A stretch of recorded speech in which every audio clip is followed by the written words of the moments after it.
Halo semuanya, kembali lagi di Berpendapat. Gak kerasa Ramadan udah mau selesai aja nih. Semoga bagi teman-teman yang muslim bisa memaksimalkan sisa Ramadan tahun ini. Selain kita masih punya kesibukan masing-masing, baik itu kuliah atau kerja, kita juga perlu nih memikirkan diri sendiri. Nah, kali ini gue mau ngomongin kenapa sih self-care itu penting.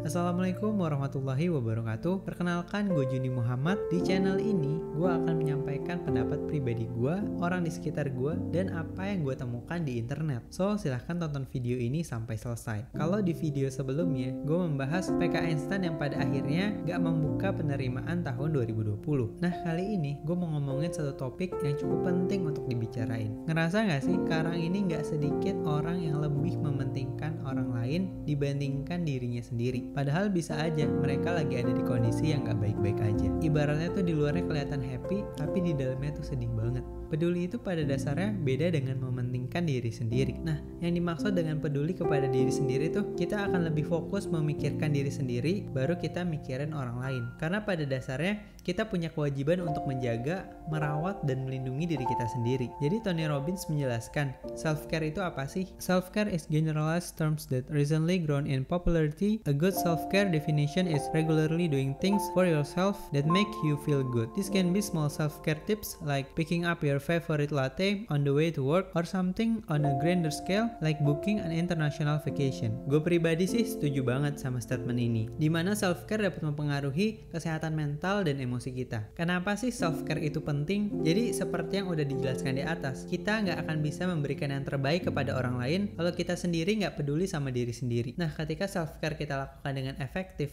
maka manfaatnya tuh bakal kerasa banget. Karena dengan self-care yang cukup bisa mengurangi stres kita, baik itu lagi di kantor atau ketika kita lagi di rumah. Nah, secara nggak sadar, ketika kita peduli sama diri kita sendiri, kita tuh pelan-pelan meningkatkan kondisi fisik dan kesehatan mental kita. Nah, sebelumnya gue mau sharing sedikit nih. Gimana sih contohnya orang-orang yang kurang peduli sama dirinya sendiri? Pertama, ketika kita sering kali fokus sama kekurangan kita, terus akhirnya kita jadi minder, terus kayak kita ngerasa kita bukan siapa-siapa. Kedua, ketika kita sering memprioritaskan orang lain, bahkan sampai kita mengorbankan diri kita sendiri. Dan yang paling simpel adalah ketika kita nggak ada waktu untuk ngurusin penampilan diri sendiri. Gue pribadi pastinya pernah melakukan hal yang membuat gue nggak peduli sama diri gue sendiri. Tapi pelan-pelan gue coba cari tahu di internet, dan gue terus mencoba untuk bisa lebih peduli sama diri gue sendiri. Oke, jadi gimana nih biar kita bisa lebih peduli sama diri sendiri? Pertama, coba deh bikin rutinitas sederhana di pagi hari. Contohnya nih, kita kan tiap hari mesti berangkat ke kampus atau berangkat ke kantor. Nah, sebelum itu kita bisa memulai dengan rutinitas sederhana yang bisa nunjukin bahwa kita peduli sama diri kita sendiri. Misalnya kita minum air putih habis bangun tidur. Bisa juga nih kita selalu menyempatkan diri untuk sarapan, karena dengan sarapan kita jadi punya energi lebih untuk menjalani hari. Atau bahkan kalau waktu kita cukup banyak, kita bisa nih ngelakuin olahraga kecil sebelum kita memulai aktivitas. Karena gue ngerasa dengan kita ngelakuin hal-hal sederhana sebelum kita beraktivitas, itu bisa ngebuat kita lebih fresh dan semangat buat ngelakuin kegiatan yang ada di hari itu. Gue percaya kalian semua punya caranya masing-masing biar lebih semangat buat ngelakuin kegiatan sehari-hari. Jadi banyak hal sederhana yang bisa dilakukan untuk bisa lebih peduli dengan diri sendiri. Malam-malam gini pengen ngemil deh,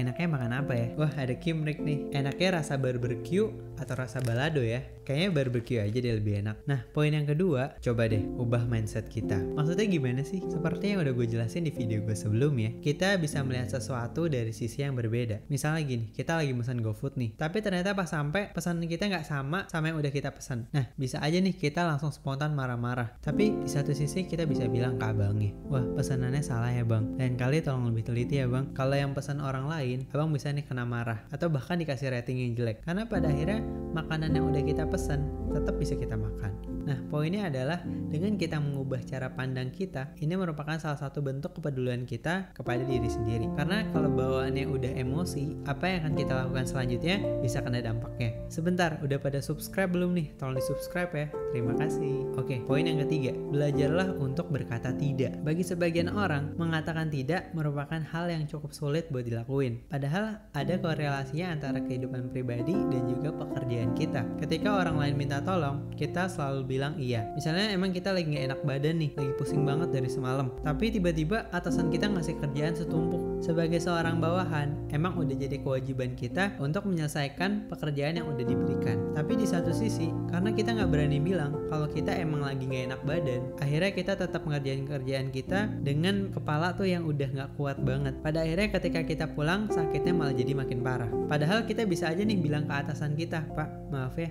saya benar-benar lagi gak enak badan hari ini. Kalau boleh saya mau istirahat sebentar di musola. Nanti kalau udah enakan, saya baru ngelanjutin kerjaan saya lagi." Nah, bisa aja nih atasan kita malah jadi empati sama kita. Ya udah, kamu istirahat dulu aja. Kerjaannya bisa dilanjutin nanti lagi. Menurut gue, sebenarnya hal ini cukup sederhana, tapi banyak orang yang belum berani menyampaikan pendapatnya. Apalagi kalau udah urusan kesehatan. Mendingan bilang aja, karena responnya cuma dua. Bisa aja kita ditolak atau diterima. So, dengan kita belajar berkata tidak, dampaknya tuh besar banget buat kita. Katakan tidak di saat yang tepat, bukan karena ingin menghindari masalah. Gue percaya masih banyak hal yang bisa dilakukan untuk lebih peduli sama diri sendiri. Tapi pada akhirnya semua itu perlu dilatih sampai akhirnya jadi kebiasaan. Kalau nggak dilatih ya kita akan ngerasa kita nggak perlu banget nih buat peduli sama diri sendiri. Nah, bagi teman-teman yang punya cara untuk melakukan self care-nya sendiri, kalian bisa tulis nih di kolom komentar. Semoga bisa bermanfaat bagi teman-teman yang menonton video ini. Apabila bermanfaat, silahkan bagikan video ini ke teman-teman kalian. Sekian video gue kali ini. Sampai ketemu di video gue selanjutnya. Assalamualaikum warahmatullahi wabarakatuh. Dadah.